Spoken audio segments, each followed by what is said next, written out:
So the framework is this. Let's go through a planning process that you see here in block one. So there are 3 rows here. And the first one is the planning process that I've talked about. And it's about forecasting your future.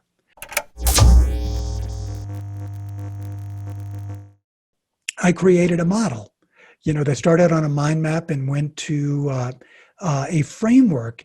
And I'd love to share that with you now so that we can, talk about how that unfolds. Yeah, for sure. Okay. All right. Let me do that. Let me do that right here. And hopefully you're seeing the graphic of the Momentum Launch roadmap. Yep. All right. Go ahead and walk us through this. Okay. So the idea is most people who aspire to great things online, have this idea of, I want to have $1 million business, a 7-figure business online. And the reality is very few people can get there by doing one product launch. It's a progression. And it starts off with us getting clear on what our product is and doing a beta launch, where we do it to a few friends and people we know are interested. And then that grows and we get a little bit bigger following, and we do an internal launch, to our list and our social media. We get practice on that, and then we reach out to affiliates, and that's where the real leverage comes in. But you can't shortcut that success path. You can't buy affiliate relationships. You have to earn it. So the framework is this. Let's go through a planning process that you see here in block one. So there are 3 rows here. And the first one is the planning process that I've talked about. And it's about forecasting your future. All right. So what's involved in the planning? Well, it's defining specific long-term goals, which are financial and personal. And in the process, we don't want you to do pie in the sky. Hey, I want to have $1 million business, or I want to be the next, market leader in this. We want it something that's really specific, that you can relate to, that you can emotionally ground yourself on. So we go through a process of determining what those goals look like. And then there's a combined process in the numbers 2 and 3 here, where you really see what you're good at. What do I have? What you take inventory of, what is my thing in my background that I am uniquely qualified to share with other people, and you dial in that product offering, that experience, and the niche or the target audience to identify it with. And while I'm on that, what I want to do, just for a second, I'm going to stop sharing here. And I want to, get in touch with something that you alluded to, is like, can you work with just, anybody to do this, or do they already have to be online? And the interesting thing is the people who have an offline expertise, they're a specialist already. Like they're a therapist or a one-to-one practitioner who's developed in their area of expertise a methodology that is pretty unique, and they're good at delivering it one-on-one, and they're confident in delivering. So they have expertise and confidence, and now they want to go online. So it's easier to work with a person like that, who has the expertise, and then all we have to do is bring them through a process to bring it online that builds on it, than it is a person who has tried a number of things online, and none of it has worked, and they're trying to figure out, well, what can I offer that is unique? Because they typically have a lot of stuff to overcome. Does that make sense? It absolutely makes sense. I know all about that. And so, we were in a high-level coaching program where where people took, most of the people, hundreds, took more than 6 months to get clarity on what it is, they were going to offer, I right? mean, if they ever got clarity, I know people. I mean, that program was 3.5 years ago now, Yep. Yep. a long time ago. But there are a lot of people in that program that still never ever got clarity on what they were doing or where they were going or what was going on. They're still spinning. I mean, that's a whole different thing. I think your process at the beginning. So anyone who right away says, "Well, my goal is to make $1 million," I'm not saying you shouldn't do that. I don't think you are either. But bring that goal closer so that it's something you believe you can do in the next 90 days. And as much as we've all heard like the law of attraction and think big and all of that, think about what I mean. I believe this is what you're saying. Pick something that you can really believe in and be like, I know that if I really put my mind to it, I can achieve this goal. And you actually believe it, because if you believe it, you will take the actions. If you pick a goal that is too big or too far out there, I always relate this to losing weight. People are like, I'm going to get in shape. I'm going to go to the gym. It's going to be awesome. And they get out of bed really early and they go to the gym for 4 hours and they work out really hard. And then they come home and they're sore and they're tired and they're miserable. And they get up the next day and, oh man, I can't, I'm just too sore. I'm too tired. I can't do that. Well, I'll go for and they go to the gym and they go for maybe half an hour and they do one workout that doesn't hurt. Pick something that you can do, that you can move forward, that you can get yourself into momentum. And even if you just get your first launch, I mean, your first launch is about growing your list, about getting some sales, about proving that you can do something in the marketplace. It does not have to be $1 million launch. It doesn't have to be $100,000 launch. It definitely could be. But if you do 10 grand, if you do 20 grand, it's a success. It got you momentum. It gets you names on your list. So I don't know, I'll get off my soapbox, but that's what I hear you saying, and I agree with Yes. it. So here's what I found. Remember the example of, online marketers who have tried things, given it a little bit of focus, tried something else, shift what they want to offer. They reinvent themselves, constantly. I call that sideways marketing. And so what we need to do is to get people on a vertical trajectory, into vertical marketing, so that what they do builds on each other. So that, sure, if you're the type of person that needs variety, you can still have that, but you have to have an overall framework where the things that you're launching and selling, make sense and they tie together so that you're not disjointed. And so that presented the next challenge, which is what I built the model for and the way that I approach things. And so that challenge was, how do I get a sideways marketer to believe, to become convinced that if they just focused on a long-term trajectory, that they could reach their goal. And so let me show you the model again, and I'll show you what I came up with. Yeah. All right. So here we are at the end of the first row in the planning area. So this item number 5 is about creating a 3-year sequential projections. Now, there are 4 primary launch models that I think that every way that you can launch out there really falls into those categories, and those models are particular to the individual. So some people won't do the traditional launch model where you go out to the world and you have, say, a 7-day period where your cart is open, and you put yourself out there in a big way and bring on affiliates and so forth. Some people just don't want to gravitate towards that.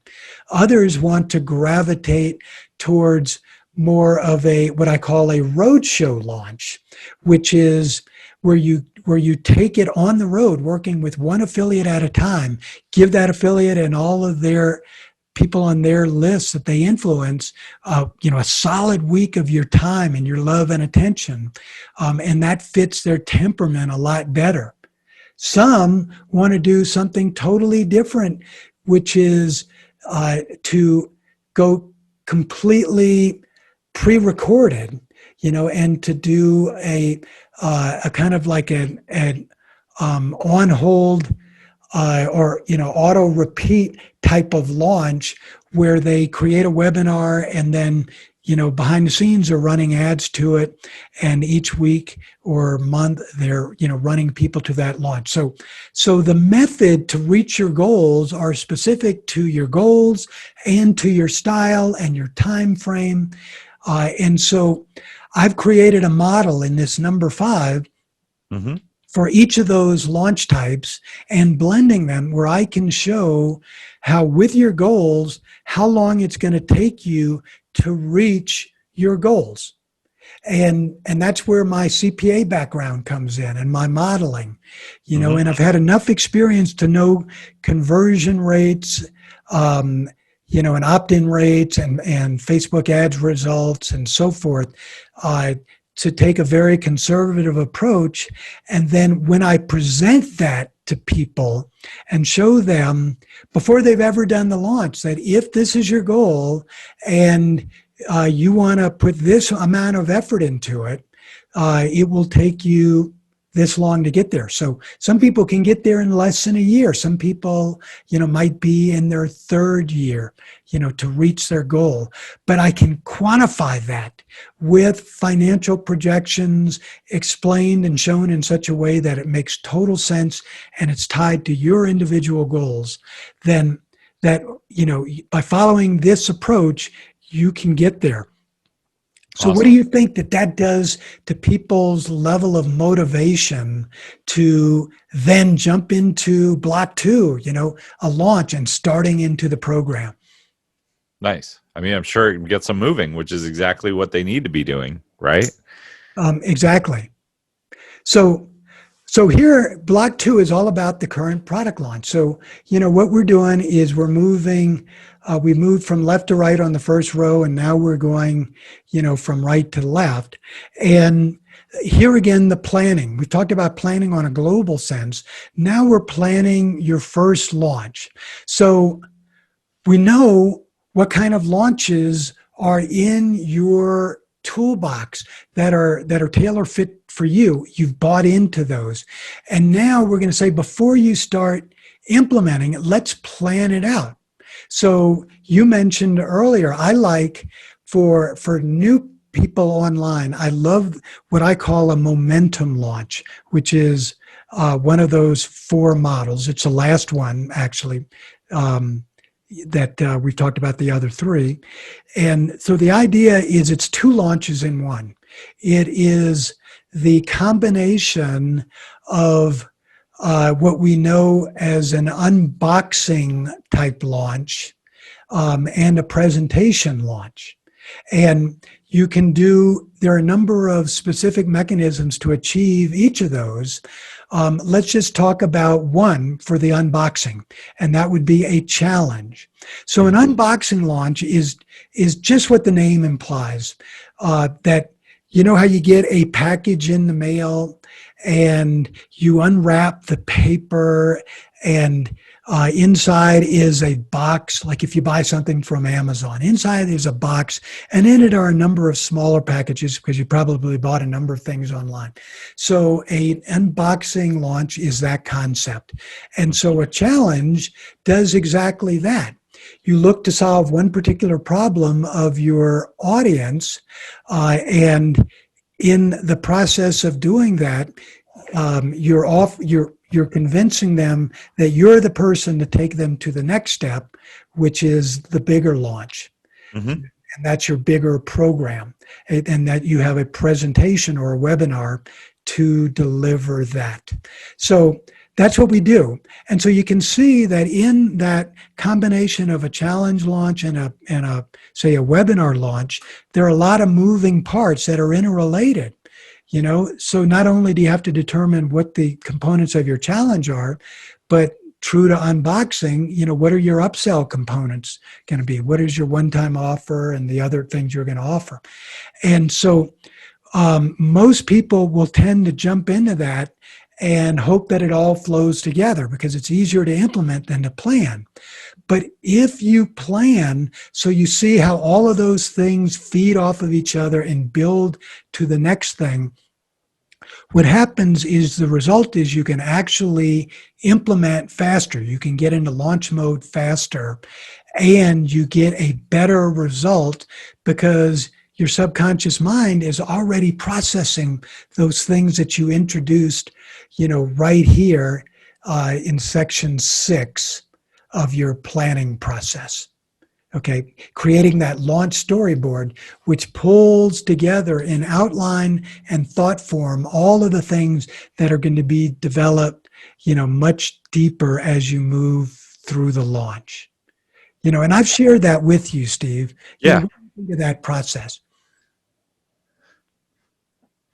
Okay. So what is the third step then? Like, we move through the first, we move to the second where they're holding their launch. And this is where I think it's really interesting, like where you're talking about, because I think a lot of entrepreneurs, like, they've heard of the Jeff Walker launch PLF formula, right? And they're like, okay, I'm going to hold a launch. They're thinking it's one launch. Your whole genius in this is that we're going to do one launch, and then you're going to take a short break, and then we're going to do another launch. Whether that is the same funnel, whether it's a different funnel, whether it's something else in the value ladder, we're going to do an internal, we're going to do another external. But because you're planning it, they can continue to do numerous launches until they just keep scaling, correct? That's right, exactly. So if somebody's thinking about doing this, if they're thinking about it and like they're still in pain, what's something that they can do to just start moving the needle forward? So that's a great question, and the answer to that, is just to be willing to do something different, what most online marketers aren't willing to do, and that is to to try something and stick with it and add layers to it until it gets legs and builds, your long-term success. And that's the tie-in to step 3. And I'm just going to show it real quick, and then we're going to be done with that imagery. But step 3 here, after you've done your launch, is that you evaluate your results and you move forward, so that you've already got a plan. You've already seen how sequencing can work. And so now you see, wow, my results were either less or better than the initial plan for that first launch from the sequencing. Now let's adjust the model with real data and see how to move forward. And then we can see again, are we at a trajectory to move there, faster or slower?